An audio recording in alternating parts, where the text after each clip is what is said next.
Good morning. Ladies and gentlemen, the 2021 Inter-Service Industry Training, Simulation, and Education Conference, also known as ITSEC, is now called to order. I'm Jennifer Arnold with NVIDIA, and for this past year, it has been my privilege to be your conference chair. General Berger, Admiral Gilday, General Carlisle, Admiral Robb, Mr. Pette, both active and retired general and flag officers, esteemed members of Congress, distinguished guests, representatives of allied nations, exhibitors, and conference attendees from government, industry, and academia. On behalf of this year's Sea Services, the United States Navy, and the United States Marine Corps, and the entire conference committee, I welcome you to the 55th anniversary of the world's largest modeling, training, simulation, and education event, ITSEC 2021. Joining me on, yes, thank you.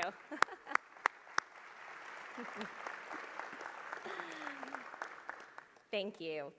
Joining me on stage are our Sea Service executives, Captain Dan Cavelli and Colonel Lou Lara. Captain Cavelli, United States Navy, is the commanding officer, Naval Air Warfare Center Training Systems Division, NOC-TSD, and Naval Support Activity, NSA Orlando. Captain Cavelli served as the executive officer for NOC-TSD prior to assuming command in July 2021. A Marine Aviation Weapons and Tactics Squadron 1 graduate, Captain Cavelli has flown 119 combat missions and logged over 2,800 flight hours in 19 different aircraft. Also joining me is Colonel Lou Lara, United States Marine Corps, the Marine Corps Systems Command's Program Manager for Training Systems, also known as PM TRACIS, since 2018. Colonel Lara enlisted into the Marine Corps in 1992 and attained a BS in Aviation Maintenance Management from Embry-Riddle Aeronautical University in 1993. He commissioned in 1995 and subsequently became a logistics officer and a contracting officer. He transitioned into the Ground Acquisition Officer Corps in 2007. Colonel Lara, if you would present the colors.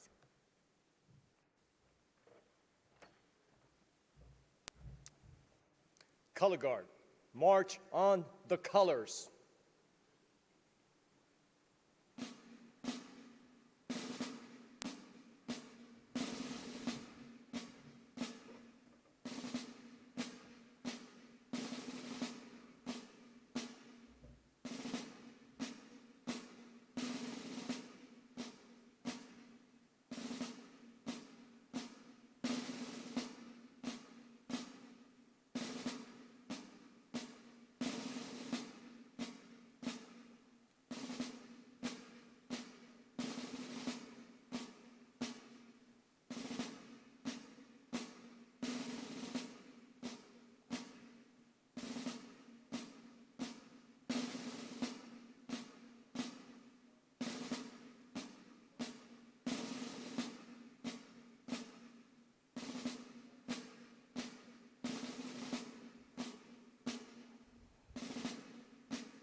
Let's continue our journey with United States Navy Captain, retired Bill Roto-Rooter, and his beautiful rendition of our national anthem, followed by Ms. Maria Buford, United States Marine Corps Program Manager, Training Systems, who will offer an invocation.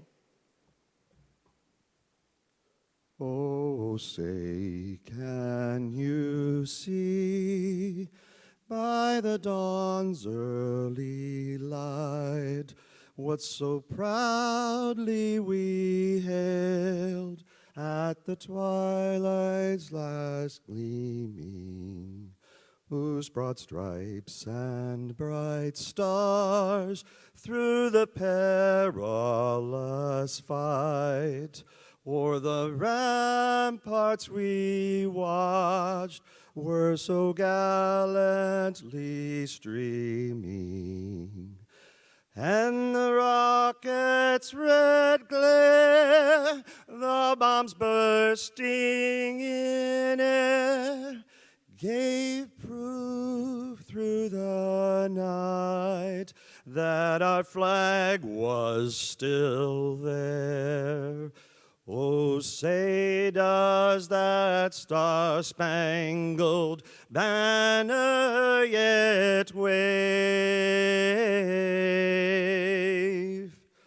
o'er the land of the free and the home of the brave?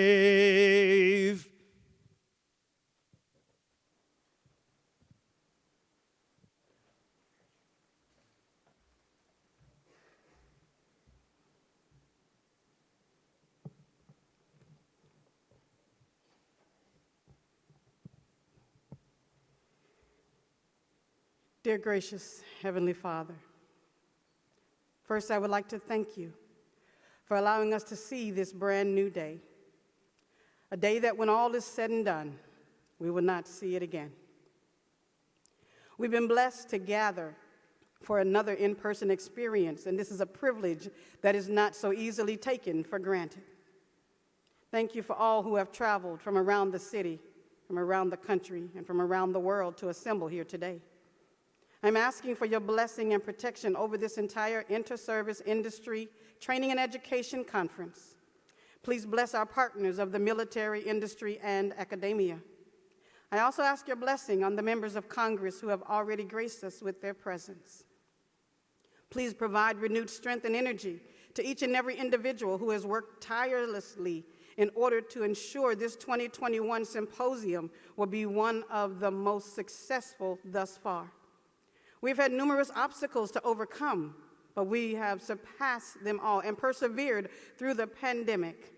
Therefore, I'm asking that you provide continued traveling grace, mercy, and protection to those individuals who are still making plans or are on their way to Orlando, Florida. Protect those in the air, those on sea, and those on dry land. I thank you for everyone who is attending this symposium, those who have made numerous visits in the past, as well as those who are brand new to what ITSEC has to offer. Thank you that we are in the presence of the senior official of the Navy and the Marine Corps. This day in the life of ITSEC that will soon not be forgotten. I thank you for all of the former conference chairs, program chairs, for it is because of them that we have such a vast legacy of wisdom, knowledge that the current chairs and program chairs can draw from. Thank you for all the members and the employees of the National Training and Simulation Association, as well as the National Defense Industrial Association, who have had the determination to keep pressing forward even when challenges seemed unsurmountable. Please bless those who are in places of leadership and influence in these two organizations. They continue to provide insight and direction in their areas and every level. As we proceed forth in this symposium, continue to steady us, strengthen us, protect us. Bless each and every moderator, writer, contributor, collaborator, supporter, and speaker who will share the insight they have gained in their respective areas of expertise. Thank you again for all things, great and small.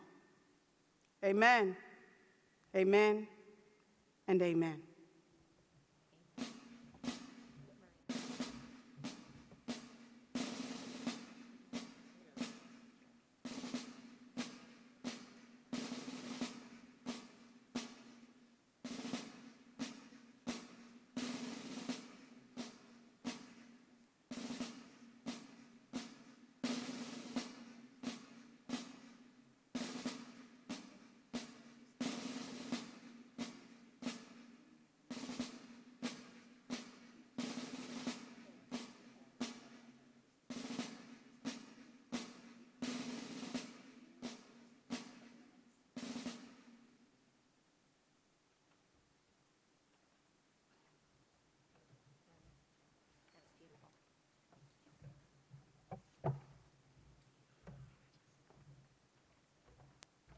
Thank you both to Maria and Rodo. That was absolutely a beautiful beginning. Please take your seats. We still have a number of individuals coming in, so Debbie has asked me to take just a couple of minutes. So if you'll be patient with us. For those in the back, please come on in. There are seats up front. There is plenty of space to sit. So bear with us. We'll just pause for a couple of minutes. Thank you.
Thank you all so much for your patience. We greatly appreciate it. For those that are standing, there are more chairs up front, so please feel free to take your seats. Thank you.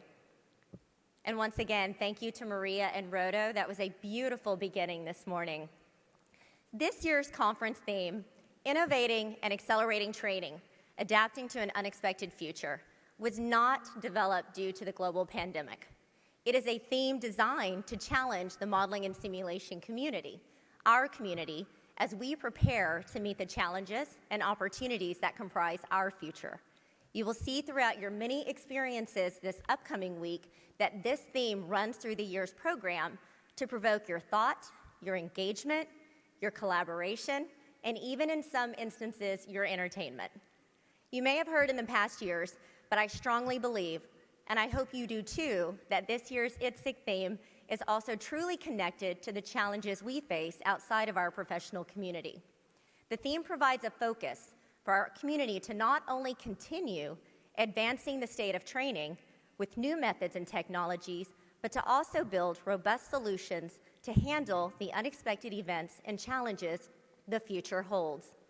What will these challenges look like? Although we can predict the shape the future will take, we never really know. And if this past year has taught us anything, it is that enormous resources can be brought to bear on world-changing problems.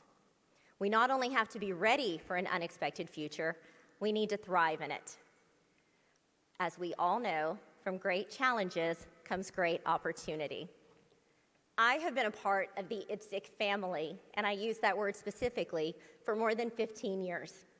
I am proud to watch our community turn on a dime to leverage creativity, innovation, tools, and capabilities to not only train, but to operationalize our day-to-day activities in support of the communities we serve. This has traditionally included servicemen and servicewomen, but we are now expanding to include first responders and frontline workers, including our medical professionals and our teachers. As we move forward, we are also broadening the application of the technologies and techniques that you all create in support of our non-DoD brethren in medicine, cyber readiness, energy, and transportation. As I noted earlier, from great challenges comes great opportunities. And this year's conference is a great leap in that direction.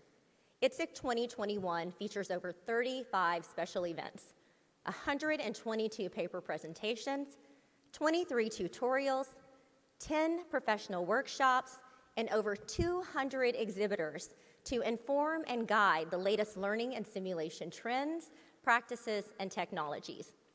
I would be remiss to not extend my heartfelt congratulations to two of my dearest friends, Dr. Bob Kleinhampel and Mr. Matt Spruill, for pivoting on a dime last year and leveraging our technologies to deliver the world's best virtual ITSEC in 2020. Please join me in congratulating them.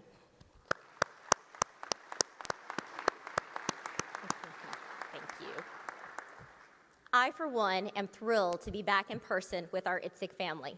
And today, you will hear from many of our leaders thought-provoking insights, needs, challenges, what is working, what is not working, and how they are addressing their future known and anticipated challenges. The innovations and technologies you will see and experience this week address real-world, current, and future issues, and I challenge you to participate.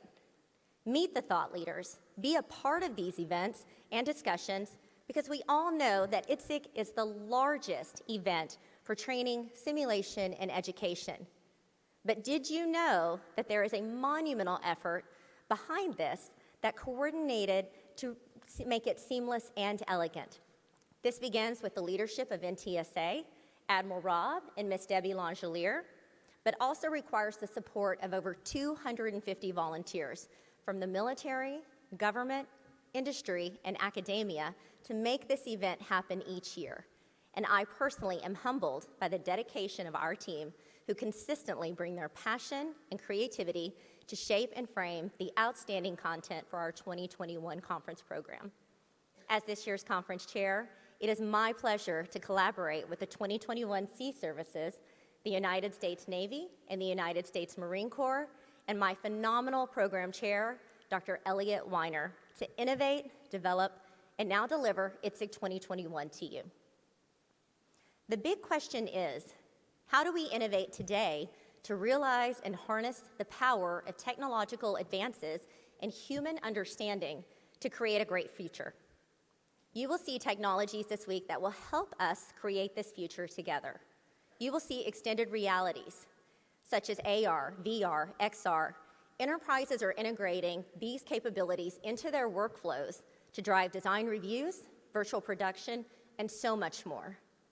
Artificial intelligence It is powering change in every industry across the globe, including ours. And as our missions are increasingly data-driven, the demand for AI technology will continue to grow. Visualization, robotics, autonomous vehicles, and digital technologies are just a few of the incredible capabilities that you will see and be able to experience hands-on. Our community is embracing these traditionally commercial technologies for multiple purposes and realizing serious benefits as they apply these digital technologies and immersive technologies in training systems, learning environments, and human-machine aids. As we answer the call to accelerate change and do it within challenging budgets, listen for new information and strategies, not only for developing solutions using lean, agile, and collaborative processes, but also by leveraging creative acquisition methods, like OTAs, to get these solutions into our intended audiences faster, and in some cases by months and years, than the traditional acquisition that most of us grew up with. Of course, accelerated change demands innovation. Some would say, embrace innovation and adaptation or perish. You will learn how organizations are embracing innovative strategies and gaining access to innovators to create the solutions, the tools, and processes we need to shape our promised future. We will discuss establishing innovative cultures and putting the means in place to succeed within the frameworks and challenges we face in our day-to-day operations.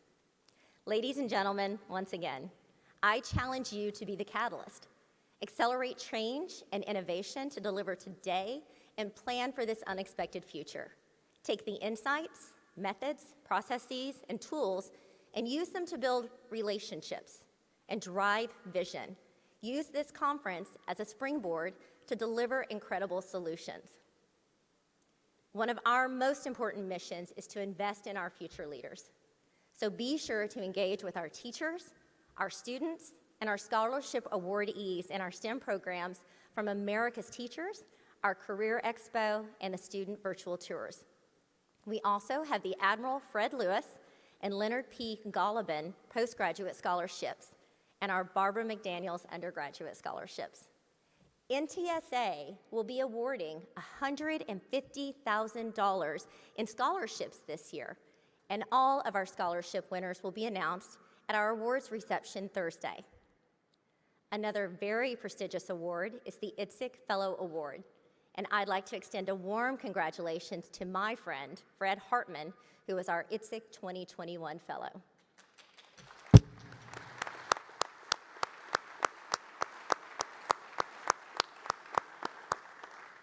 And last but not least, there is still time to register and run with us Wednesday morning at 6 a.m. before your day gets started at the ITSEC 5K, where proceeds will go to Tunnel to Towers and our STEM initiatives. So please think strongly about joining it. It's a wonderful time. I realize it's early in the morning and sometimes it's very cold, but it's a great experience.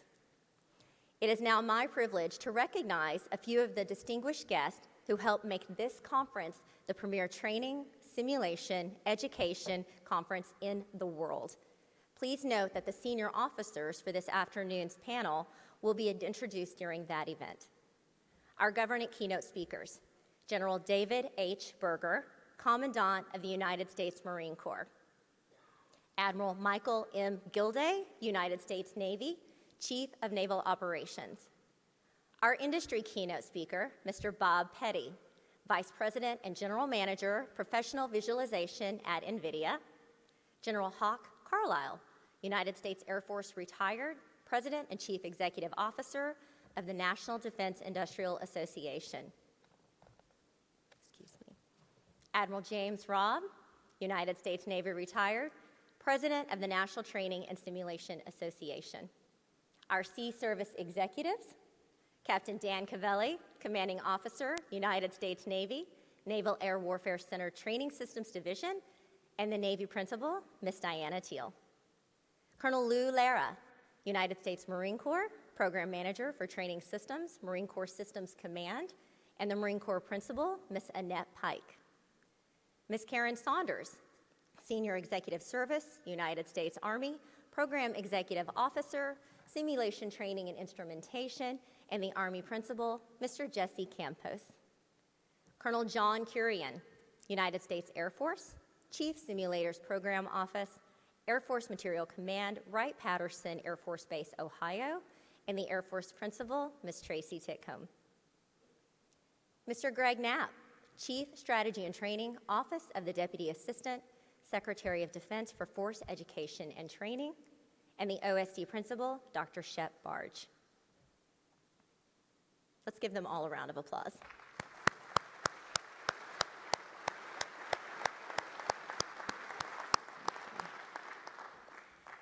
It has been my sincere honor to serve as your conference chair this year.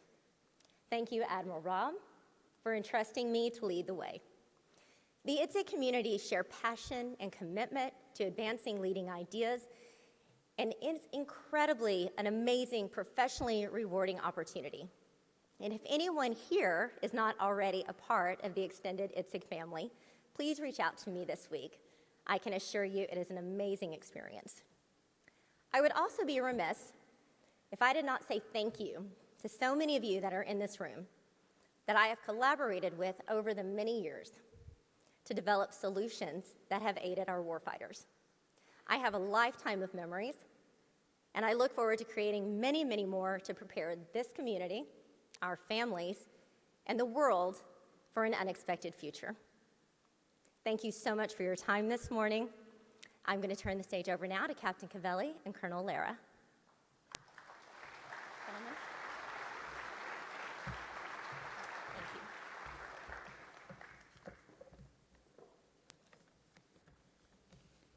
Okay, good morning, ITSEC 2021. I would like to start off with a word of thanks. Thank you, Jennifer, for that great introduction, and thank you to each and every one of you for joining us here today for the return to ITSEC, live and in person. And I'm really excited to be here, and it is just so great to see everybody out in the audience. I'd like to thank the Color Guard. We can always count on the Navy and Marine Corps team to impress.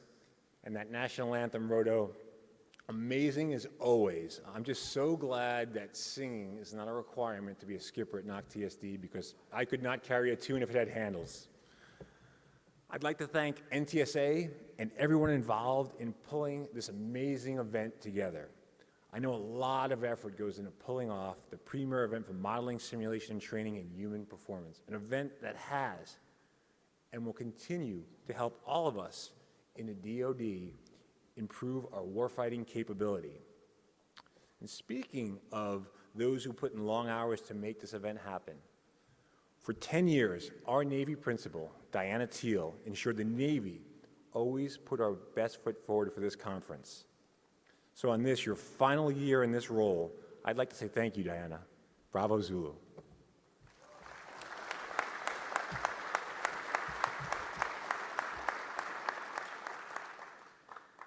There are so many people here today that deserve recognition. But for efficiency of time, I will not attempt to acknowledge all of the distinguished visitors in the audience by name, but please know, we truly appreciate your participation today. Thank you all for coming.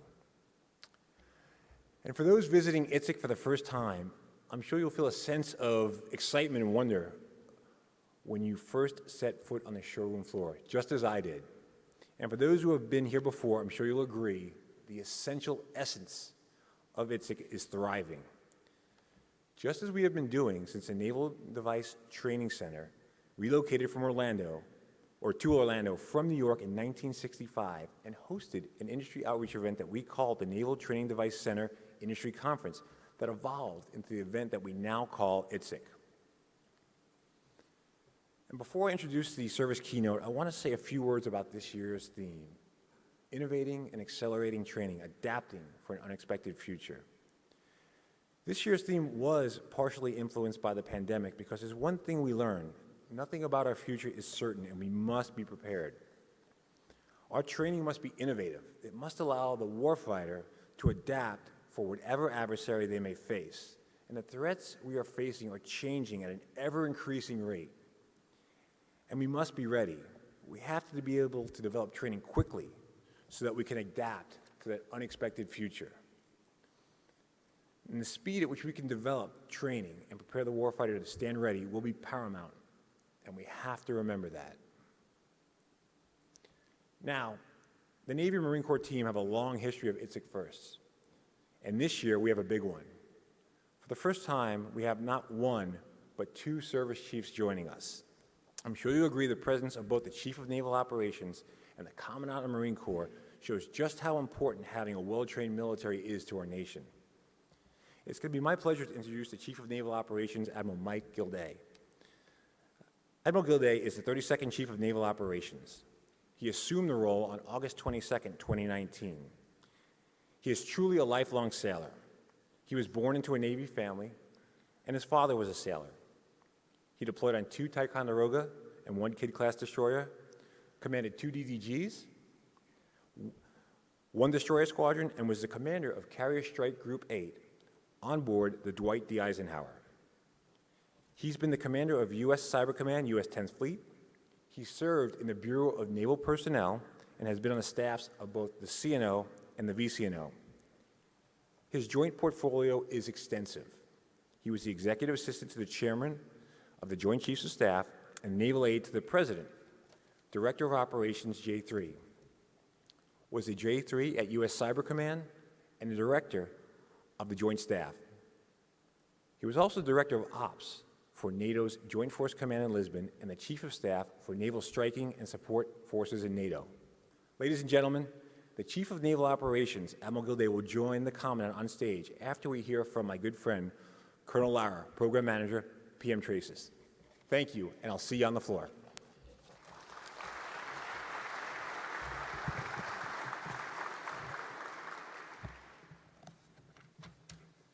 Thanks, Captain Cavelli, for the introduction. I'm honored to serve alongside of you as the Marine Corps co-lead for this year's conference.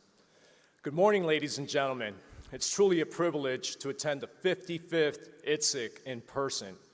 Admiral Rob and team, NTSA, you have done an outstanding job once again. 55 years of innovation and delivering the most capable training systems to our warfighters. This year's theme, Innovating and Accelerating Training, Adapting to an Unexpected Future, could not be more fitting given our current environment. Over the past 20 months, adaptability has been vital as we've continually made advances within the modeling and simulation and training community, while simultaneously incorporating new protocols to deal with the global pandemic. That's one of the things that makes today's return to this spectacular event even more special. It marks some level of familiarity from a pre-COVID world. As I've had the opportunity to walk through the convention center, I can't help but to be amazed by the many exhibits and the cutting-edge technologies being demonstrated. I would like to thank everyone involved in making this extraordinary event happen. I assure you that your work definitely speaks for itself. As Captain Cavelli alluded to earlier, this is the first time we will have the honor of having 2 service chiefs joining us, and I have the distinct honor of introducing our Commandant of the Marine Corps, General David Berger. He assumed the duties of Commandant of the Marine Corps on July 11th, 2019. He is a native of Woodbine, Maryland. General Berger graduated from Tulane University and was commissioned in 1981. He has commanded at every level, including a reconnaissance company, 3rd Battalion, 8th Marine Regiment in Haiti during Operation Secure Tomorrow, Regimental Combat Team 8 in Fallujah, Iraq during Operation Iraqi Freedom.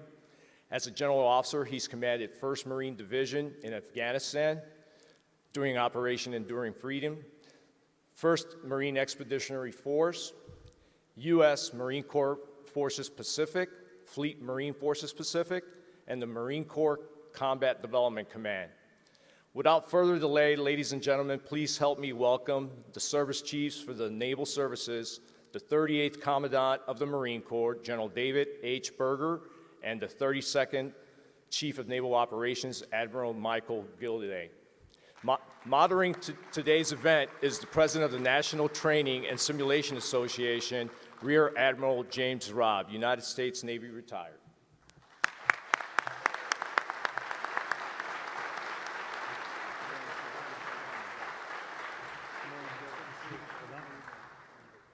Well done, thank you. You'll be on the end and you're in the middle. I'm in the middle. Yes, sir. All right, a little mic check. Mic check. Good. Technical things are always important, you know, being able to hear. So thank you for being here, the two of you. I think you'll get a sense that this is somewhat of an unusually perfect opportunity for us to have two service chiefs. And that's, again, we've talked a little bit before about the training community sort of feeling left out on occasion, but to have you all show up and participate in this and support it, it brings a lot of energy to the crowd, and it helps reinforce the importance of training, as you know, within the services. This crowd, this is about 1,800 of the 17 or 18,000 that will show up hopefully this week. A lot of them are very passionate about supporting the warfighter. So I think you're in a friendly atmosphere here with regard to having a crowd that's not only probably been in the military, supported the military, but they're all dedicated to supporting the warfighters. So they're the unsung heroes in many cases of a lot of training systems. What I'd like to do also is to set up the situation here today. What we're going to do is have a fireside chat. It's a discussion. The questions or the topics that we'll talk about today were really screened from the community itself. So this isn't my situation. These, in many cases, are questions and things that came to us as interest items from before, because it's, trying to do Q&A is sometimes difficult, as you know. I did study your Sea Airspace presentation, which I thought was wonderful, and I recommend it to people who want to go on the Navy League website. You can see that. It's a very high-level, great discussion about strategy, and there's a wealth of information there I recommend to folks.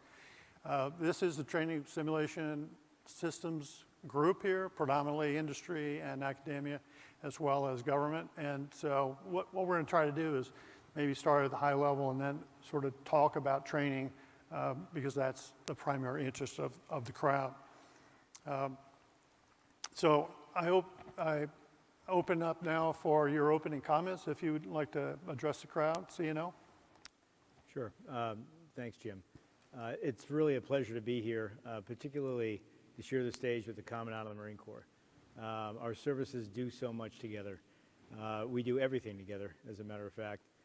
And so to get the chance to talk to this audience about training, about where we are and where we think we need to head is an important opportunity, I think, for both of us.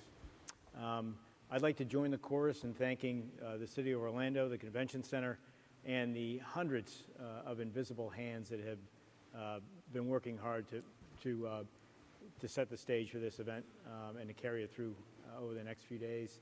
And also to thank Admiral Rob for his personal invite to be up here, to be down here in Orlando today.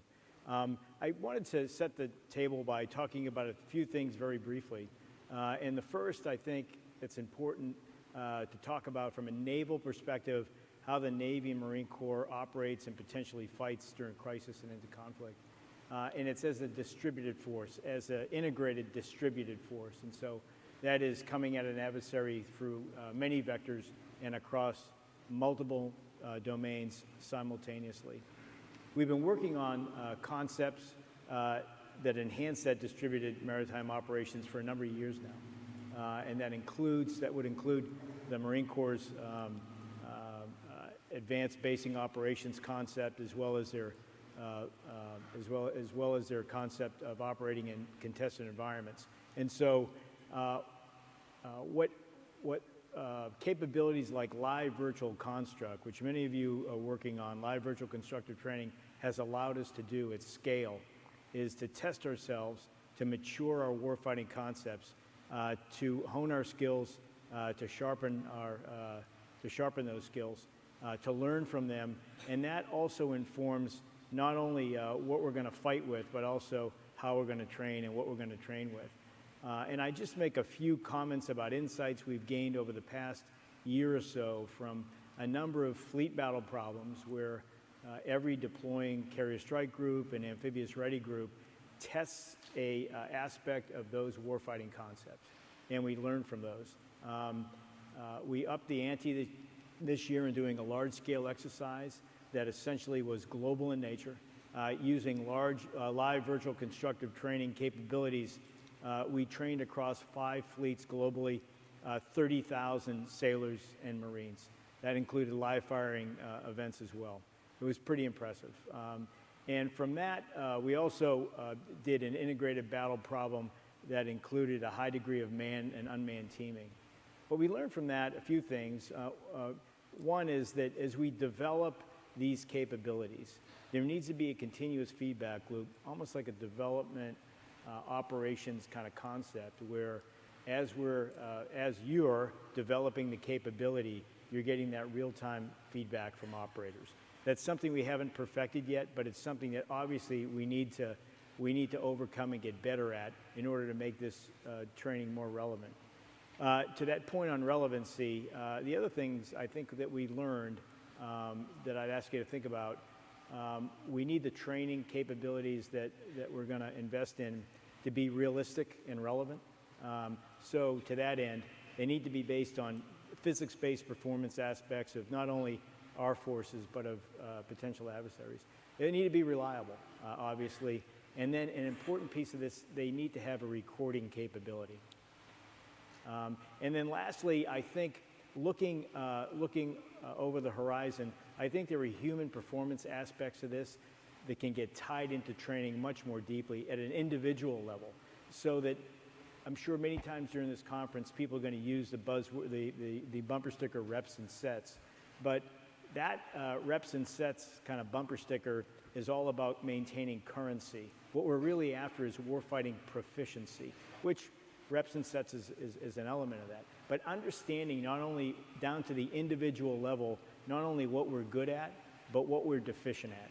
And then to focus on those deficiencies in a way to raise the bar for individuals, and then collectively across a team, whether that's a fighter squadron or whether it's a ship or a submarine or a marine element.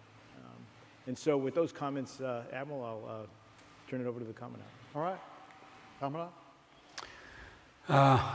As one who's not been here before, let me move this down a little bit, to this conference, I'm new to this, so fascinated by reading beforehand the scope of it. I had no idea.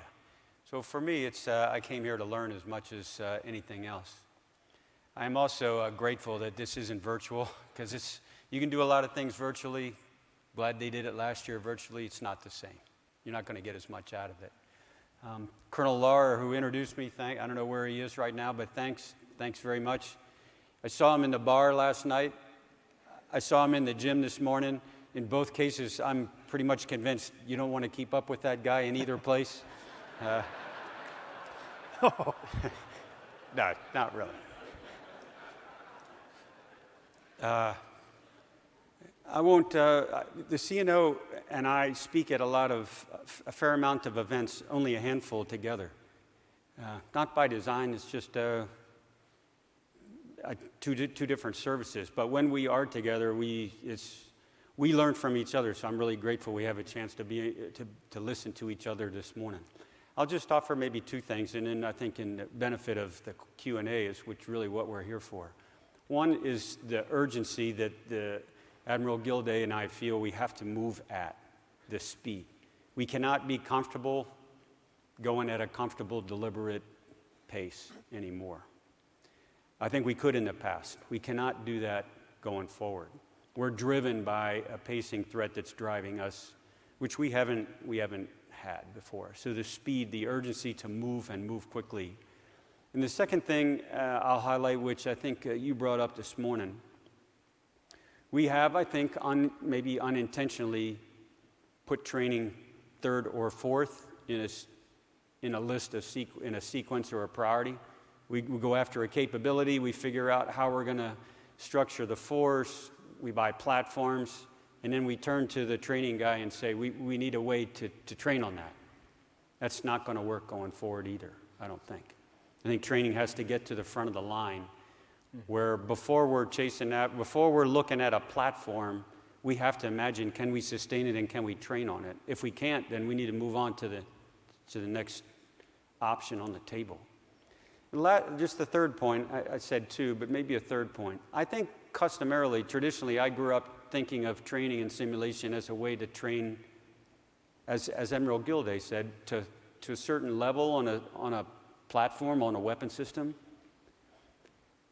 And I think that was good enough because we were our own competition. But when you're driven by an adversary who has pretty similar capabilities, bigger force perhaps than you do, then the determining factor is not how good you are on a platform, it's how you can think. So what I'm trying to learn out of this week is how are we going to be able to train our leaders to think?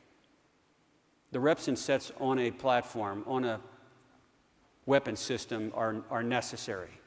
Beyond that, I think the deciding factor is going to be, can we outthink the adversary? So we need to focus on training and simulation, force on force, like CNO said, that drives our leaders to think. Okay, thank you. I appreciate that. I congratulate you both on the tri-service strategy. I think that with the Coast Guard, you all coming together, that's a very important document. I've also read the NAV plan, which is sort of the action plan behind that.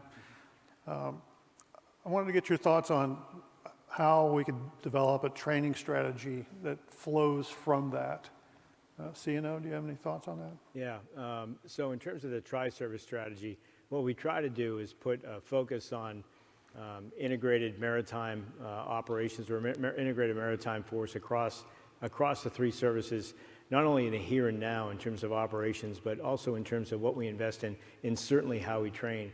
I think if I could touch on a point that the Commandant made a few minutes ago, the people aspect of this is really important. And when I was mentioning to him this morning, a week ago, I was up at Fort Meade, Maryland, and one of the places I visited was the Marine Corps Cyber headquarters.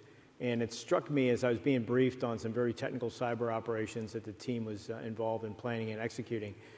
Behind the team on the wall was a quote from Colonel John Boyd of OODA Loop and energy maneuverability theory fame, who once said, people, ideas, and things in that order. And I think that's an important point for us to remember, particularly as the Commandant and I were talking about how good it is to be out of the Pentagon this morning. But in the Pentagon, you really are cited on shiny objects a lot. We run big budgets and big programs, and it's easy, I think, to the point you're making, sir, to take your eye off the training, the training piece. I think we've both made training and readiness an absolute priority. In fact, for me, it's been my first priority since I've been in the job. And so we are actually funding new platforms as number 3 in a prioritization scheme that includes readiness and training, modernization, and then capacity at an affordable level. I think that the tri-service strategy, but more than the tri-service strategy, I think that the way that we're going to operate in the future, as I mentioned earlier, is going to drive a training continuum that's centered around the Fleet Marine Corps and the Navy fleet as a team. And I don't want to go on too much longer, except to say that as I go to 7th Fleet in Yokosuka, Japan, I'm not meeting with just the 7th Fleet commander, I'm meeting with the commander of 3 MEF. Their operating concepts are signed by both of those 3-star generals. It's the same thing with 3rd Fleet and 1 MEF on the west coast of the United States. And so true integration that's going to drive how we operate and how we must train. Commandant? The strategy that the 3 of us drafted, I think when we talked beforehand, before we put pen to paper, we assumed that we're going to need an asymmetric approach. In other words, you're not going to outmuscle, outsize this pacing threat, so you have to have an asymmetric advantage. And the asymmetric advantage that we have is our ability to operate as a team, because we have decades of doing that. Okay, so how do we take that to the next level? The way to do that, obviously, is to train together. But the impediments against that are, I think, what this forum has focused on for the last few years is each one of us has proprietary training systems.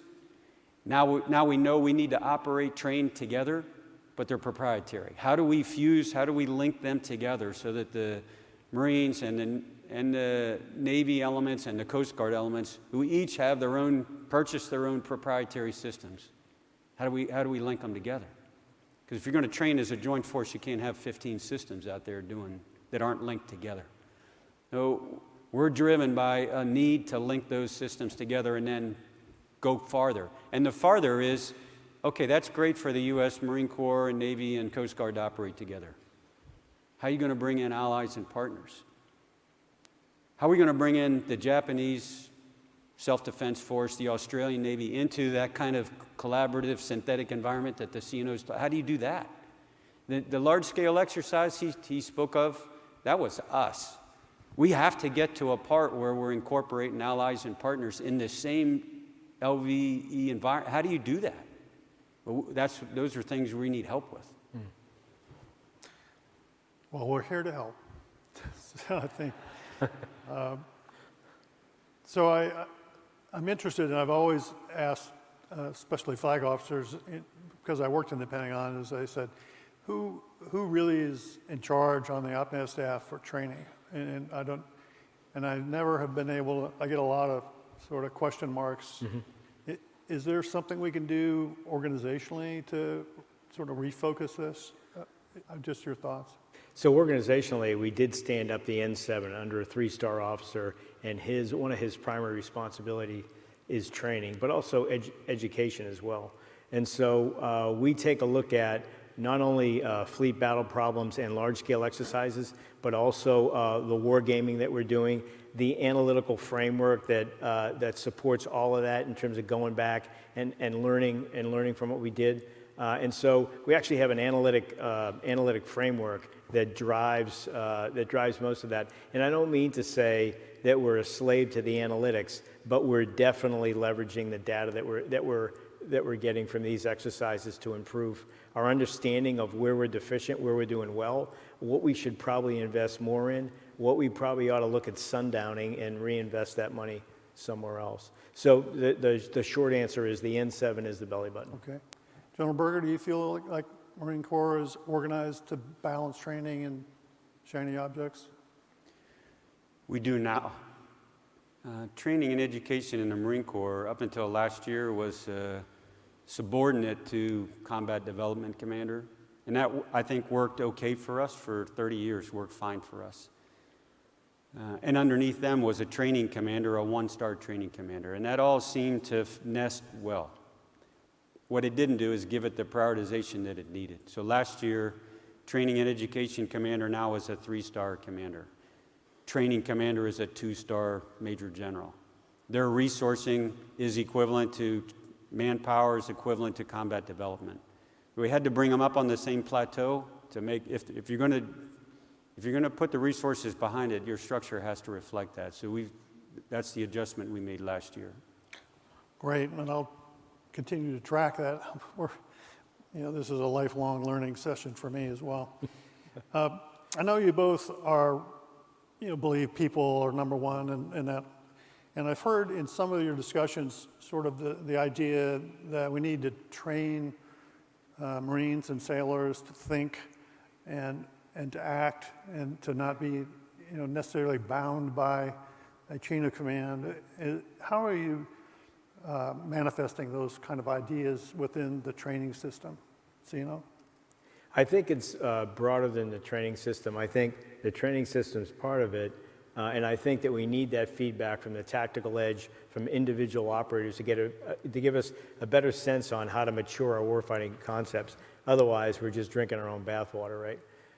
But I think it really is a culture of empowering people to fearlessly communicate up the chain of command. And it doesn't mean they should go off half-cocked. They need to recognize the chain of command, but they should speak fearlessly up the chain of command. We need that feedback, particularly now, as the Commandant said, at a time and a decade when we're really trying to get after things with a sense of urgency, giving the pacing threat that we're facing. I think there were good news stories out there. I would point to COVID. There are silver linings during this pandemic. I think part of that we saw in our services is the individual responsibility that sailors and Marines at a very junior level took to follow protocols, to ROM before they deployed. Because if they didn't do that right, there's no way we would have had COVID-free ships, squadrons, and submarines. And we have been deploying during the pandemic at a rate that is at or exceeds our historical norms. Navy and Marine Corps has been continuing to go. It's not because of us. It's really because of that individual responsibility. And I think we're both very proud of that. And those are the types of signature behaviors, the types of attributes that we should celebrate. Too often focus on the negative and trying to go after destructive behaviors. And not that we shouldn't. We need to. But when we see good stuff like that happen, and I think that's a really good sign of the force that we have out there serving the country. Thank you. Commandant? Probably just two challenges come to mind. One on the modeling and simulation front. We envision our adversary thinking and operating and fighting like we would, which is a big mistake. We need, in other words, modeling and simulation that helps baked in how we think the adversary is going to fight, how they're going to operate, which is not necessarily how we will. So we need help in creating the software, the simulation that doesn't replicate us, replicates the adversary, whether it's Russia or Iran or the PRC, the PLAN, they are all going to operate differently, so we need the fidelity there that allows our practitioners to see, okay, they're not thinking like we are. The second part, I think, a second challenge is how, I think to get to the point you're at, where you're talking, how do you drive the leaders to think? It's force on force against a thinking adversary. But the thinking adversary, of course, is not playing like you're going to play with your rules and your capabilities like they are. But how do we, in a live, virtual, constructive environment, go force on force, true force on force, where I have no idea what you're going to do this afternoon? We do that now. We have done that historically by you playing red, but your 30 years of background is you can't separate yourself from how you were trained and how you were brought up. We need help creating a force-on-force construct that allows us to train against each other, free thinking, but replicating the adversary when we want to plug into the model. We don't have that yet. We need it. Great. Yep. That's a great point. So a lot of what we're seeing in terms of transformation of education and training within the services is an idea of trying to train to the individual rather than a block of people, and accelerating training for those that can be accelerated, and then remediating, allowing others to take the time that they need to get through. How do you think we're doing on that in terms of putting that into the process of training a session? Commandant? We're moving too slow. And I'm being self-critical. We're moving too slow. But we are moving. I think here's where we're learning from academia, as you're kind of hinting towards, where it's not maybe truly self-paced, but it's a lot more self-paced than it is, here's the curriculum, everybody shows up on the same day and everybody graduates on the same day. That's terribly inefficient. We're moving away from that, but not fast enough. I think we're probably farther ahead in aviation than anywhere else, where all three of us could start flight school next Tuesday, but we might not all graduate at the same time. We need to do that more and more and more, where those Marine sailors who can learn at a different, faster rate, the system will allow them to go at speed, not the slowest common denominator, because the curriculum says. Right. Yeah, I just add that to that point, where technology helps is understanding where those deficiencies are, so that by the time you put a pilot in a cockpit, right, he can focus on those areas of deficiency and get much more bang for the buck out of that training sortie. And so he's in the sim as an individual, understanding and, if you will, having a baseball card on himself that self-grades him so that, you know, and we're not embarrassed at what those grades are. It's areas that we have to work at to be a better teammate. And then collectively looking how a team would operate. A baseball card maybe on that foreship, let's say, or on a squadron of ships. I think the technology exists to be able to do that, and I think that you begin to take a much deeper look at human performance factors, right? We're doing that now virtually with EOD sailors, ordnance demolition sailors that are deployed, where we're putting them in a virtual environment to take a look at their vitals, to basically do a mental health check on them and a physical check on them, to do that continuously. And I'm wondering, you know, I talked earlier about, you know, over the horizon, potentially we can look at taking those human factors. How does that affect training? How does that affect this operator's well-being? Is he or she at their peak to send them out there on a mission? It gives us a better understanding again of where you really stand with respect to readiness. Just one other thing, since you brought it up. We also don't incentivize anybody to learn faster or learn more. Yeah.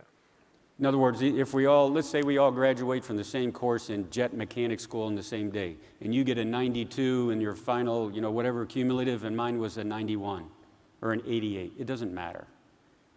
Or if we were allowed to train at different speeds, and you graduated, let's say 3 weeks before I did, no incentive for you to do that. We as service, we got to incentivize that kind of learning, but we're not built for that right now. There's no incentive for you to learn faster or learn more right now. Well, we're finding a translation or transition within, say, academia to learning sort of at the point of need. Yeah. And to go away from sort of the block training of everything you needed to know that you're going to forget, and try to use the technologies to find where you can find things rather than try to memorize everything. So we, at least in this community, feel like memorization is gone. Give that to the AI, and then let's move forward with providing an incentive for people to go learn what they need to learn kind of at the point where they need to have and use it. So I think there's tremendous potential there to take a lot of time that we spend doing things to train people, to allow them to forget it, to go to a different cycle, right? If I could just make a comment on that. When Secretary Mattis was Secretary of Defense, he challenged the services and the Navy in particular to increase our mission capability rates of our Super Hornets.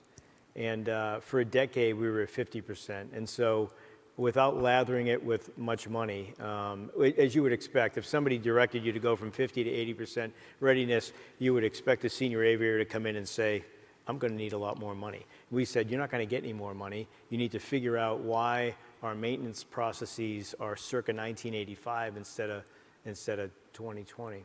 One of the things we learned from that, and we've been maintaining 80% readiness rates of the aircraft for the past 2 years, is we learned that we weren't paying enough attention to the proficiency of our maintainers. And instead of just taking a look at, okay, this sailor has been through these schools and they have these codes that identify them as, we fooled ourselves into proficiency, right? They really weren't, because they weren't current in, let's say, an engine change-out. If somebody hadn't done an engine change-out in 3 years, they shouldn't be running a shop that does engine change-outs. And so we began to come up with an index based on OJT, based on performance, based on currency and quality of work, that we began assigning sailors, and we now have a maintenance index code that's assigned to a sailor that has driven our assignment and distribution process. We found it to be much more effective. We're trying to scale that to other communities, but it's an example, I think, sir, to your point about it can't just be one and done with respect to the training. There has to be follow-on to the Commandant's point as well in terms of tracking and staying with it. So seeing, I'm going to shift a little bit to one of your projects that I know you're high on, and that's Project Overmatch. Can you give us just a little primer on that? I don't think a lot of people know what it is. Sure. So the real problem statement was that we're ever more connected, but we're limited we're limited in bandwidth out at sea, right? And you have more bandwidth in this building than we have in an aircraft carrier by a long stretch. And so as we invest more in unmanned systems, particularly on the sea and in the air, we're not going to be able to command and control that number of things given the network framework that we have right now. So the problem statement began with that in terms of we need to design a better operational architecture. And so the Navy's effort, which I call Task Force Overmatch, I put a 2-star officer in charge of an effort to essentially deliver a software-defined communication as a service framework. So think of it this way. It is a software-defined network of networks where you can take any piece of data, containerize it, and move it across any network. We're at the end of our 3rd spiral in a year. It's going very well. We're moving with a sense of urgency and speed, but it's also, the key to this is be able to scale it beyond a carrier strike group, beyond an amphibious readiness group, to the fleet Marine Force out there much more broadly. The Navy's effort, along with the Marine Corps as a partner, as a very close partner, will deliver the Joint Tactical Grid for the Joint Force that's actually part of JADC2, or Joint All-Domain Command and Control. In simple terms, if you're watching a video on your phone as you walk out of this building, your phone's automatically going to shift from some Wi-Fi network to a network provider out there, 4 or 5G. You're going to continue to watch the video, and you're not going to see any change. That's where we want to be with our network of networks. So in the training business, we have a problem where we get this fairly high-end operational network of networks. And how do we go about simulating that in the training environment? Because often they are not allowed to be the same, on the same network. So do you think like NCTE and things like that are the solution, or is there a joint? It has to be part of it. As the Commandant said up front, the stuff we buy, the stuff we develop, the stuff we're integrating operationally, it's got to all come together. Whether it's whether we're in a live firing exercise or an actual operation, or whether we're training, and I think it has to somehow come all together. And I don't think that technically that we won't be able to integrate the training into what we're developing with the naval operational architecture. Otherwise, we'll end up. There's no way it can be separate. It's unaffordable. It's inefficient. It's probably it's just another security issue for us as well. Right. Yeah. So But it does, I would just follow on, I would say, he and I have talked about this. It also, part of the value of a synthetic training environment is you can do things where you don't want the adversary to see. Yeah.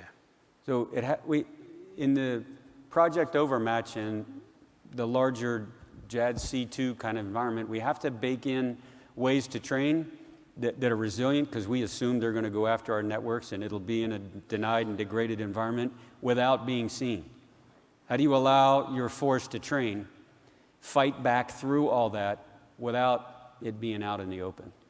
Yeah, that's a big deal, and I think if you can integrate it up front, which is, that's critical to us being able to provide the system support, the training system support behind it, which is integration is one of our biggest problems. So.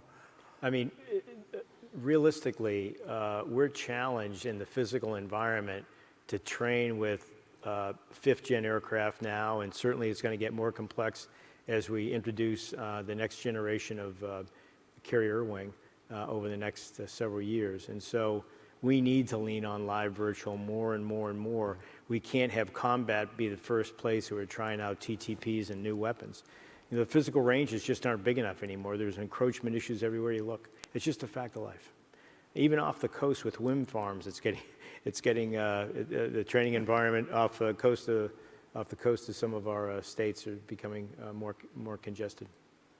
So if we just sort of pick up on the training range problems and LVC as a potential piece of the solution, General Berger, do you have range issues, I know, or how are you approaching those? An example. When I was a captain, I was an instructor in Yuma, Arizona, which is where our advanced aviation training place is. And we had electronic emitters, really basic ones, and we had Smoky SAMs that simulated surface-to-air missiles. And that caused air crew to react, right? And they were great. They were great 30 years ago.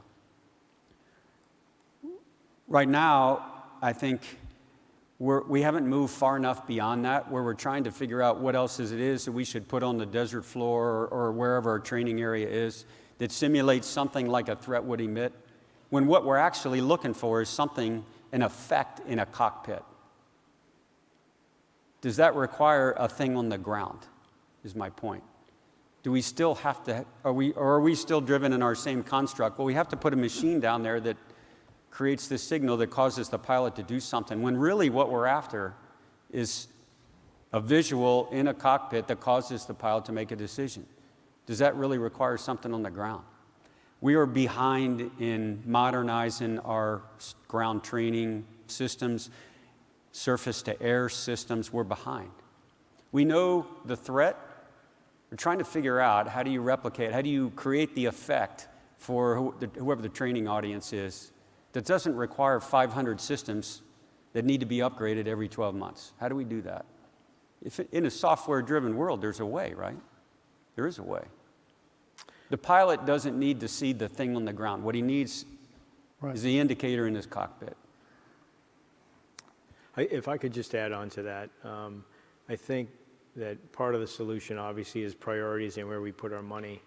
And as the Commandant said before, yeah, we need to train force on force, but we also need to come at an adversary in an asymmetric kind of fashion. Yeah. And I think that we're not gonna outspend the Chinese. We're not gonna, put more ships in the water than they're gonna put in the water.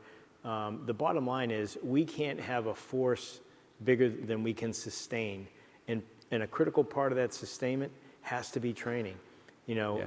Readiness of the force that we have today, which for the Navy, 70% of the ships in the water today we're going to have 10 years from now. We have to take care of those ships and those sailors, and we have to modernize that equipment as well. So I think that those are key aspects in terms of priorities that we absolutely have to get right this decade. And we can't just chase the shiny object, and we can't just buy more hardware. So I think that another key enabler to the human performance assessment and collection and feedback are data strategies, and how do you actually go about converting. I mean, there's a lot of data that came out of simulators when I was, and it kind of went on the floor somewhere. But we see tremendous value to being able to do this XAPI, to come out, give you an assessment, real time, and collect that data over the life of a sailor or a Marine in a profile that becomes much more granular than the current HR would. Do you have any thoughts on whether we're moving in that area? And so I said up front, one of the 4 R's that I think we're looking for in live virtual constructor training is a recording capability. That's absolutely essential. The Commandant can speak of this more deeply, but we saw this at a war game. He and I were at the Naval War College 2 weeks ago. You need that kind of recording capability so we can go back and, for all the reasons that you know too well. In terms of data strategies, so we've got a lot of legacy systems, right? And I mentioned overmatch and trying to leverage those systems in a way that takes us to a new way of communicating, a new way of moving data. So our data strategies are both looking over our shoulder at the systems that we have and the data standards that it exists right now. And as you would expect me to tell you, every one of those data standards for every one of those systems is independent. And then also looking forward to new acquisitions and how a data strategy ties all of that together in a much more holistic way that makes sense, it's integrated. I don't have the answer for you. I don't have the answer for you up front, except to say that we are working on it. I don't think that we're satisfied yet with, I can say we're not satisfied yet with where we are, but I also know that the solution isn't just the services or actually DoD. It's every one of you sitting out there that has a hand in this. It's academia as well. Probably an unsatisfactory answer, Admiral, but it is a challenge. It's going to be a team effort. Right. We're taking lessons learned, an approach that Special Operations Command uses for their baselining of an operator. It's thorough. It's more than a week long. In other words, once you're in that level of a unit, then the first step is not to go train. The first step is complete baselining of your human performance. And that begins to your point, the sort of encyclopedia, this is you, and that's tracked because there's a huge investment in your training and they're going to monitor it. So the level of investment they put in baselining and in monitoring an operator's performance over time is, we can't afford to replicate that in the same fashion, but that's the right model.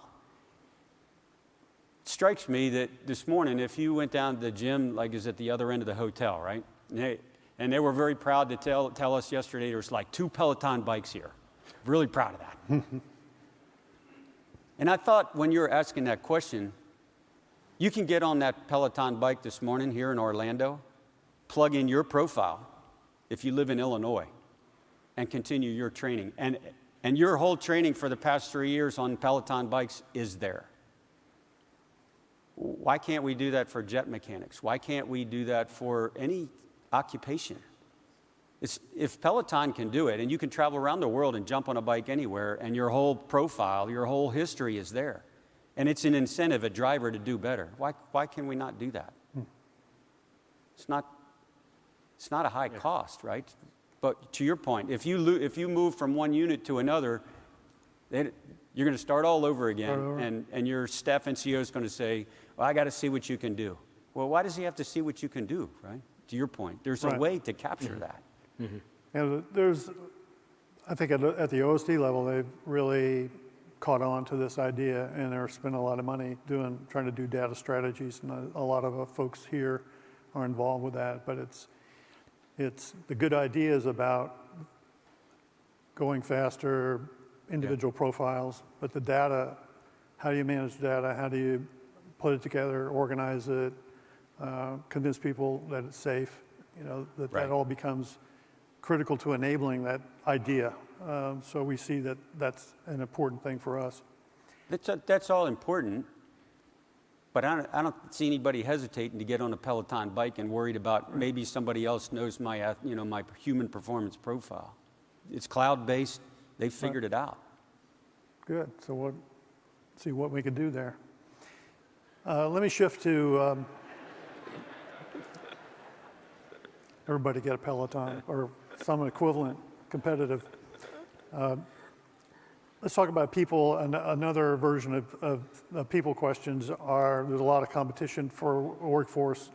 There's what we see in this community as well as the technical community and the aviation community, and we communicate routinely with the commercial aviation that we're all competing for high quality folks, and a lot of them are technical. And it really has brought forward the idea that we've got to go much farther down into the talent pool. Much of that involves diversity, embracing and seeking, helping, encouraging, resourcing the next level or even farther, which talks about STEM, and we have a big STEM program here, but also to get your thoughts on what your service, how is that important to your service, and what's going on in that area. So Yeah, so I think the Navy and the Marine Corps has the opportunity to be the most diverse services in the Department of Defense. And I really think that we're working hard to change the way we attract and recruit talent. And once we have that talent in our force, the way we manage that talent, the way we cultivate them, the way we talked a little bit today about training and education in a much more focused manner than we ever have before. It's not taking people for granted, and it's value in that diversity. And then, you know, it's not just race and ethnicity, it's also experience, right? Life experiences, and being able to value that and to welcome it. In terms of a competitive workforce, I think that if we don't embrace diversity by mid-century, we're going to be in real trouble. As I'll say this as the Navy, we're doing pretty good. We need to do much, much better in order to compete against not just the other services in terms of attracting and retaining talent, but in terms of the more broader workforce in the United States. One of the things that we're taking a look at is where is the talent inside the Navy that we're not utilizing at the level that we should. And a good example are those that might have the aptitude for cyber work, and to give them an aptitude test. We're not looking for skill levels, we're looking for the aptitude to do the job. Another example would be if I would stick with a highly technical and competitive area like cyber, is we typically in our job descriptions for civilians require a 4-year degree in many of those, you know, with a computer science background. And in many of the cases where if we need a hacker on a cyber team, those hackers we found don't really care whether or not they have a degree. They just want to hack. And so there are a lot of good hackers in community colleges that really don't care about a 4-year degree. So it's just kind of, you know, it's kind of taking a different look at the workforce out there, at the demographic, the opportunities that exist in thinking more creatively. We talked a little bit before coming on stage about the value of our online recruiting effort, the value of our esports teams and educating that demographic about the military. We're a small percentage of the U.S. population these days, right? 2 million out of 330 million. And so we got to approach it differently. Commandant? Acknowledging the trend towards skill sets that we're going to need in the future that may require some more technical aspects, no question. However, you know, our caution light is always, that's not why people come into the Marine Corps or the Navy to get a skill. They come into the Marine Corps because of the ethos, because of the culture, because of, there are other things that our recruiters talk to them about before they ever get to a skill set.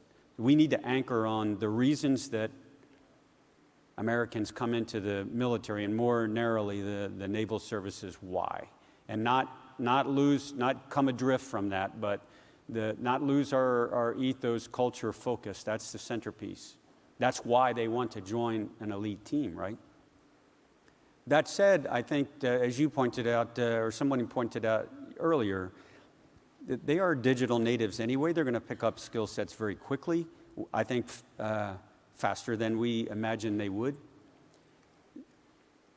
We need to provide them the opportunity to do that, to reinforce that, to allow them, to your point, no matter their background, and to actively, deliberately, intentionally diversify the force, because it is demographically shrinking. That's not a good sign for our nation. When we're drawing from a smaller and smaller and smaller portion of our population, not healthy. We need to broaden that. But at the centerpiece, don't lose sight of why they came into the service in the first point. To join an elite force, to be challenged, to try to become part of a team, something bigger than that. Those are things that we can't come adrift from at all. And that's why they stay in. Yeah, that's why they stay in. They don't stay in because of an opportunity to go to a course that gets them a certification. They stay in for different reasons. Yep. I think that's great. So we only have a couple of minutes left, but I want to ask, we had a congressional panel here with 3 members. Yesterday was a great session.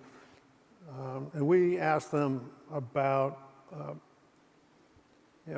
what are you all doing in terms of CRs and funding the government? And they sort of gave us a a little bit of a circular answer, but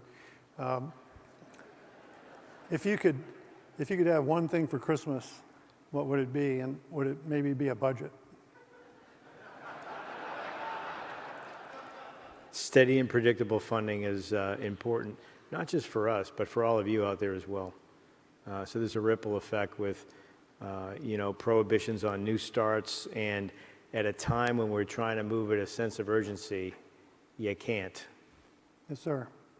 Commandant? I would agree, and this is the life that the CNO and I live, is to fight to get the resources that we need. And I used to think that I used to describe the bad nature of continuing resolutions in terms of how much money we wasted, but now I'm thinking more in terms of it's an erosion of confidence in our system. Yeah. Right. If we can't pass the budget and get things done on time, confidence starts to fall off. Yeah, we're wasting money because we don't have a budget on time and we don't know what our budget's going to be. All that is also true. Take another view, a different lens. How do other countries view us when we can't pass our budget on time? They don't know we're writing a strategy. Are we going to get a budget to support the strategy? So I think the confidence part I'm learning more and more is important. Getting a budget done on time so that we know what resources we have to work with matters. Yes, sir. Both within the U.S., but also look from the outside. It's important. So finally, what can we in the training systems community, industry do for you? I mean, what should we focus on, spend money, I read? What can we help to help you help the warfighters? Let me just make a plug for entryways into a complicated acquisition system. And certainly we have our typical acquisition paths to pursue, but for about 2.5 years now, we started up this entity called Naval X with their tech bridges, and we have them across the country. They serve both the Navy and the Marine Corps. We really would invite you, particularly smaller companies, to try that path and to give us your honest feedback on whether or not it's fruitful. Earlier, I talked about the need with that development operations kind of mindset to be developing stuff with industry while we're fielding it, right? And I don't think we get there unless we have an easy entryway. So that would be my closing comment. I really didn't want to leave the stage without making a plug for Naval X, but we need your feedback on how we can improve it as well. 2.5 years, still learning, probably not where it needs to be yet, but it's a potential path. Yes, sir. Commandant? I think we need people in this room to hold like 2 different flashlights. One is the kind of headband flashlight that's sees things that are possible right in front of you, but they can't put down the mag light they can see way down the road. If we do that, we're in real trouble. So as hard as it is, we need them like 2 flashlights in their hands all the time to tell us what's possible in the next 6 months.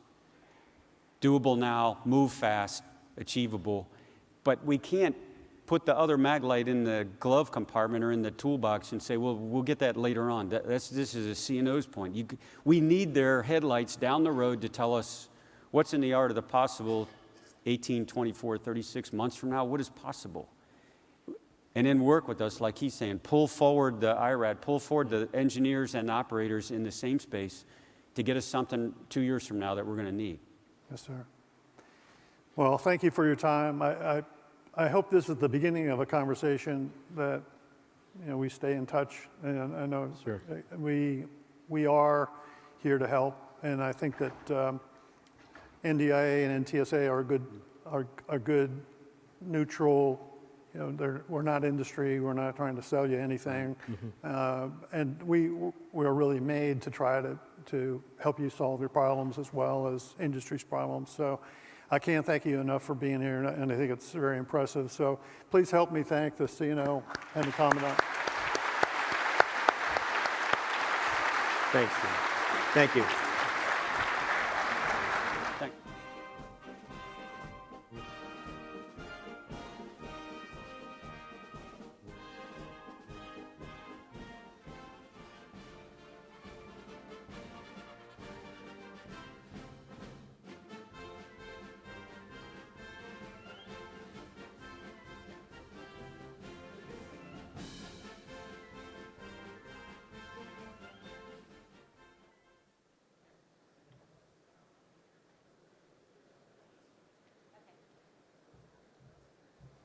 If you'll please take your seats.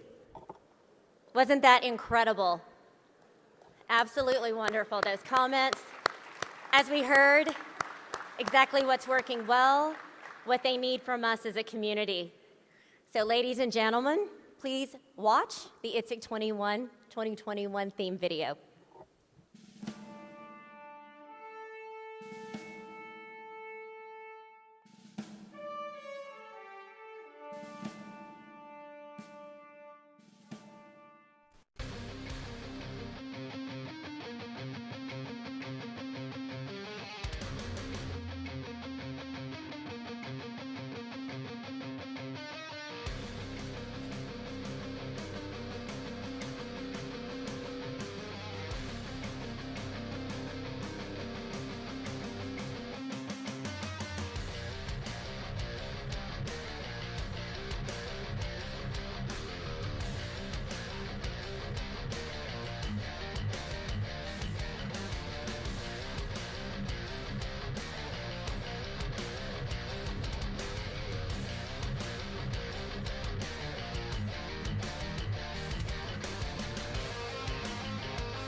Thank you very much.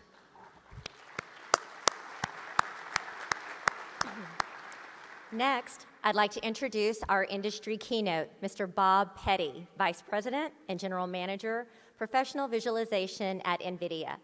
Bob is a native of Pittsburgh, Pennsylvania, and holds degrees in aerospace engineering from Georgia Tech and mathematics from the University of Tampa.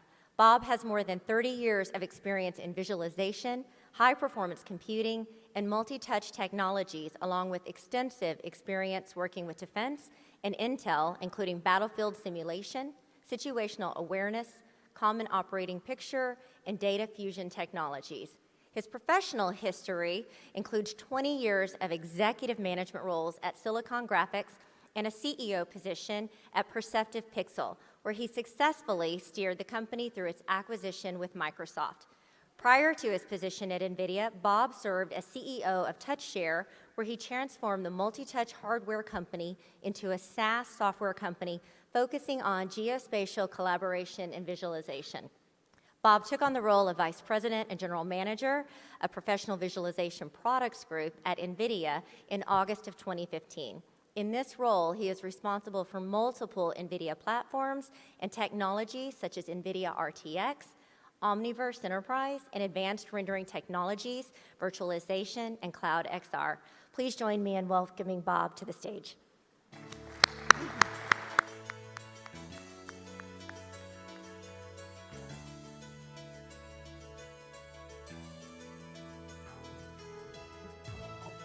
All right. I am probably a little smaller than Jen, so I'm going to move this down. You probably noticed that my picture out there isn't necessarily the current representation of my hair color. I got some advice from the Admiral and the General that I probably should have shaved my head like they have. That way you might recognize me. So it's such an honor to be at ITSEC. My first ITSEC was probably 30 plus years ago. All of my life, starting out as an aerospace engineer, working on F-16s and ATF, which became the F-22, into silicon graphics with security clearances to cover DoD and Intel, a short stint at NVIDIA, and then a couple of startups that basically dealt with Intel agencies and organizations like SOCOM and the like to look for needles in a haystack. And it was about combining technologies, and it was about the way that people interacted with data and giving them more ability, more information, but in a way where they could consume it and take logical action. So this is, it's a pleasure to be here in person, and I will hopefully try to get through this hour and a half presentation in 15 minutes. Our marketing guys always put slides about who NVIDIA is. I don't want to spend time talking about NVIDIA. We've gone far from being a gaming company, full stack software company that expanded into enterprise visualization. Every car, every movie pretty much uses NVIDIA technology. We've really had a breakthrough in the last 2-3 years with the advent of AI. It has changed everything, and it is going to change things like you couldn't possibly even dream of. Real-time rendering, that's led to advances in medical care and is leading to what some people are calling the metaverse. We happen to think that metaverse is a bad name for it. We think of the metaverse as something where a virtual world's main purpose is to improve the physical world.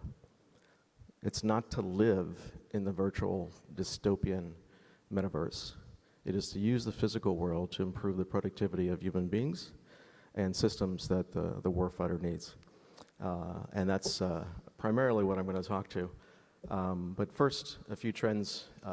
Most of the people in the room are probably relatively aware that these are going on. In the last couple of years, we've truly achieved the ability to do real-time ray tracing.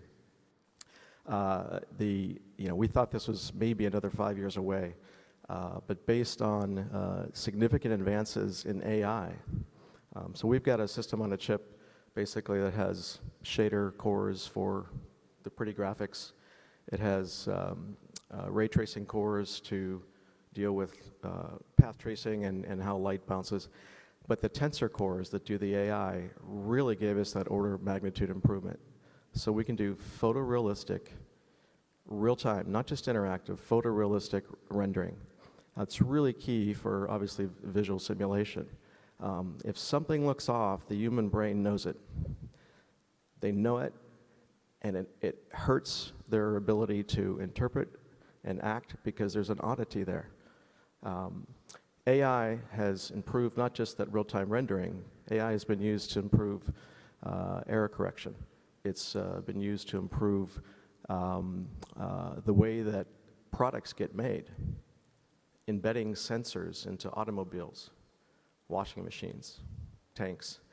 Those sensors report back on how the vehicle or thing is performing to actually improve the neural network and improve future versions of themselves.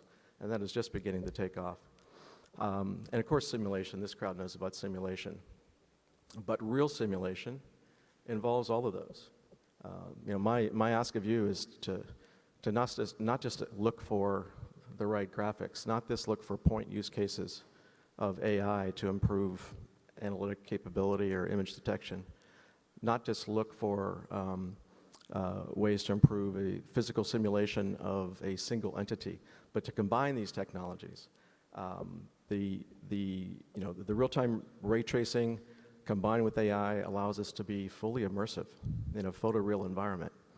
It allows the vehicle, the airplane, to act in a physically accurate way at much faster frame rates, and time to design that simulator is sped up by an order of magnitude. Again, people need that photorealistic rendering. That's the way the brain works. They need to see clouds moving the way they move, smoke plumes developing the way they develop, water flowing the way it does, waves forming the way they do in a physically accurate way. And that's what real-time rendering brings to the table. Besides the things I mentioned about AI improving the rendering and eliminating errors, it also does a great job of informing people in a much better way, in a much faster way, by improving data that may not be as high a quality as we'd like. It could be a blurry sign. It could be a blurry face. It could be weather, impaired visual. AI has the ability to see through that, to know what is there, and to improve that image and to give the warfighter enough information to make correct decisions. Autonomous vehicles are, currently still in development, but there's a slew of them. That's probably the biggest integration. I don't know why this is so close. Can you just turn that down maybe a tad, please? Because I have to stand this close. Autonomous vehicles, think about it. It's a computer in a car. It's got LiDAR. It's got radar. It has a number of cameras. It's what a lot of you are probably flying or moving around with today. But it has to make real-time decisions. Is that a stop sign? Is that a speed sign? What does it say? Is that a person? Is that a person crossing the street? Is that mud? Is that slush? Is that ice? All of those has to be made in real time. It's not just about the speed of the computer. It's about accurate computer vision, accelerated by AI, and giving the computer in the car accurate information in split-second reality to make the right decision. That same logic can be applied to the information given to warfighters and be delivered to the point of need. Get some water here. And simulation again. You guys know simulation. But point simulation that I think the general mentioned, point simulation that doesn't take into account maybe the existing current conditions, point simulation that doesn't take into account how the adversary might actually respond, point simulation that doesn't learn from itself and continue to challenge based on the AI's ability to understand the weaknesses as a person, he or she goes through the simulation, is not quite there. We have the ability to not just record and learn, but to adjust the simulation in real time and in a photorealistic way and in a cultural way that reflects what we know about adversarial techniques and the like. So we're not just simulating against ourselves. So I was really glad to hear General mention that. I live vicariously now through our partners. We've got great partnerships with Lockheed. Echelon Technologies done great AI work with NASA. And Arnold's using AI to map cities. Those are all cool things, but those are individual things that really need to be brought together. The city that's being mapped with AI and with LiDAR could be part of the terrain for a simulator. AI can be used to enhance the threats that are put in front of the pilot, and what Lockheed's doing with streaming those training systems around the world. It can be delivered where they need it. Bring the training to where they need it. Don't bring them to the training. So where's this going? That's today. The ultimate in simulation, from my standpoint, is digital twins, the metaverse. I'll try not to call it the metaverse again, because again, we don't see the metaverse as something we want anybody to live in. People will. They do it with Fortnite, Second Life. It will become a huge industry. The way NVIDIA sees the metaverse is a way for using the virtual world to improve the physical world. Physical human beings, the way they think, to improve their safety, to improve the way our machinery operates. We can test so many things in a virtual world without wasting the time to build something in the physical world. I can take a robot, put it into a virtual world. You know, if I had to do this physically, I'd build the robot and I would teach it to pick something up. And I'd be walking back and forth getting that robot to pick something up. In a virtual world, you know, it goes and picks something up. I can then throw 10,000 robots into that virtual world. And as the AI works and that robot knows how to pick that thing up or defuse a bomb, I'm training 10,000 robots. I have enough information to create the perfect neural network that I can then take from that physical world or from that virtual world and put it in a physical robot, and it works just perfectly. It's so fucking cool. It is the way we need to be and the speed at which we need to be improving the physical world. Put more in the virtual world, put more at it, not just with the use of graphics, but with AI. I'm sitting next to, we were talking about intelligent avatars. Those intelligent avatars, even though that's a picture of Toy Jensen, our CEO, they'll be more and more realistic. I mean, you will be able to get into discussions with these intelligent avatars in the language of their choice, being converted in real time. That can be very useful in various training situations across various cultures, and be used to train the avatar that you may going up against based on their culture, based on their language and the like. We talked about self-driving cars, self-driving tanks, drones and the like. Factory of the future for those that are actually manufacturing F-35s and the like. It is here. It's a factory of the future is a digital factory, which is essentially a factory of a bunch of digital twins. And I'll talk a little bit more about this. So for us, the ultimate simulation is one that does remember, is one where you can rewind, is one that is not just about how things look, but about how they operate. And not just how they operate when they're coming off the factory floor, but how they operate over the life cycle of the vehicle. And is that a closed loop system such that everything that comes in afterwards improves the design of the digital twin of the airplane, the digital twin of the factory, and the digital twin of the deployment scenario. This is really freaking hard to do. I tried not to use the F word that time. Those that build simulators know there's a massive amount of data. Think about all the sensors that are out there, smart cities. We've got drones, we've got satellites, human, massive. Think about all that data that we have out there. Really build a digital twin is really hard.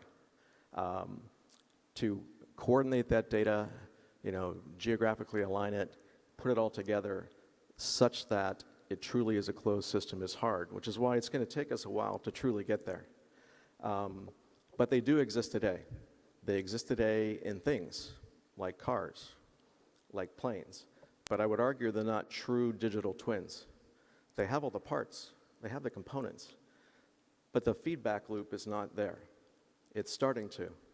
Building in sensors, feeding that back, improving the design. Think of a car thinking on its own and sending data back to improve the next design of that car or the next design of that plane, or to improve things inside of the cockpit that will help the pilot make a better decision. Digital twins are leading to digital factories, which will lead to digital cities. We've already got initiatives with London, San Francisco, Singapore, smart cities, and the Holy Grail is a digital twin of the Earth. Our autonomous vehicle, it is a digital twin, the vehicle. People think of mapping the city or mapping the Earth, building that out.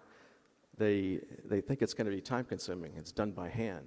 Well, the same AI that's in the same sensors that are in a car or a plane or a drone can be collecting data about the roadway, collecting data about the weather, collecting data, and using that data to actually build the 3D representation of the Earth physically accurate. There's also just the general work that's going on to build buildings. We know what cities look like, but you don't have to do it one at a time. We can use AI, we can use LiDAR to build in that New York representation. Not all of those buildings on the right side are digital twins, but they soon will be. So we can go into the Empire State Building, to a particular elevator, to a particular panel box. All that information is there. And we'll be able to do that in the city of New York in the next few years. And we can do that around the world. And we need to do that around the world to get to a digital Earth. So don't look at it as a daunting task, because whether it's a self-driving car, whether it's a drone, whether it's a variety of sensors, we can take that data using AI and reconstruct the world using, oops, can you go back one? Sorry, since I have no backup. Thank you.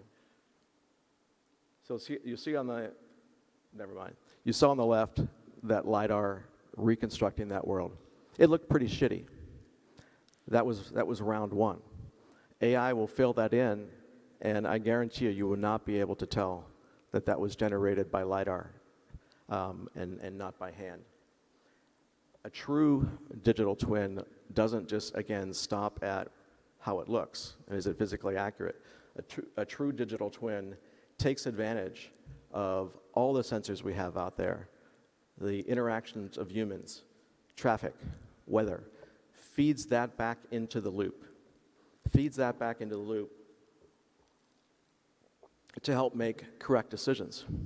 It could be traffic, it could be, should I put a building up here, what's going to happen to, flood conditions, what's going to happen in the battlefield, is that building still there, is it not? But a true digital twin, to me, is where the simulation industry needs to go. It's not far off, but it does start with what I heard over there. It starts with recording everything. It starts with recording how people are perceiving things. It starts with not doing things piecemeal, depending on the mission, but using those all together, using those sensors together, using the graphics together to build a true digital Earth. A true digital Earth where we can simulate horrific events that hopefully will never happen, hopefully that we can then prevent, as well as just improve our planet, save lives from having to send people out into battle that are completely unprepared. I know I'm over my time, and I apologize, but I wanted to just conclude with a little bit of a sex. This was a fly-through beyond any speed that I would have liked to go through. I would just ask you to push us hard. Ask for the world. We're working on things 3-4 years from now, not just in hardware and software. Ask for the world. Yeah, we are a for-profit corporation, but we're doing this for you. You guys push us beyond belief. And it's been what I've been doing all my life. It's what I want to continue doing, and there's so much more to do. So I will close it here with just a little sexy video of what a digital factory could be and what a digital Earth could be.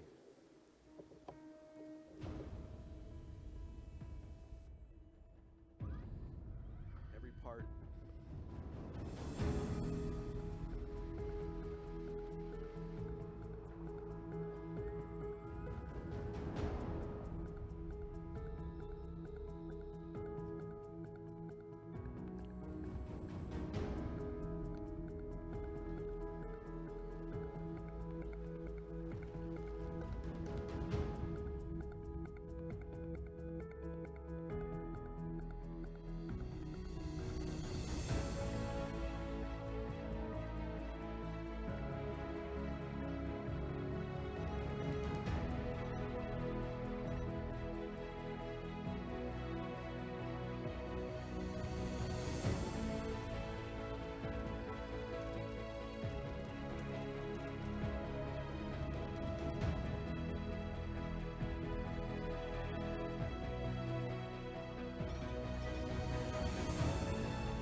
I'm not sure why we had the guy floating out in space. He's like Whiskey Tango Foxtrot. It's like,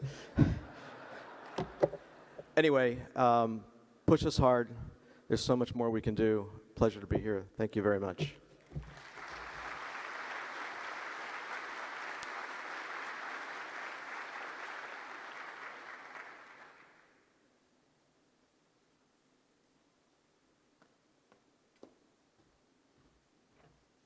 That was absolutely incredible.